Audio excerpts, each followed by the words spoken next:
মইতো তহঁতক এই দেশখন উৎসৰ্গা কৰি দিয়া নাছিলো মইতো তহঁতক এই দেশখনৰ মানুহবোৰক ঠিকাত দিয়া নাছিলো মইতো তহঁতক এই দেশখনৰ মানুহবোৰক পুতলা বনাবলৈ দিয়া নাছিলো তেন্তে কিয় কিয় জাতি মাটি ভেটিৰ কথা কোৱা তহঁতবোৰে আমাৰ আবেগ অনুভূতিক নুবুজিলি কিয় কিয় তহঁতৰ সামান্য স্বাৰ্থৰ বাবে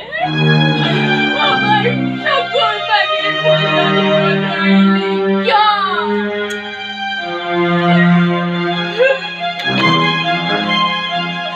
তহঁতবোৰতো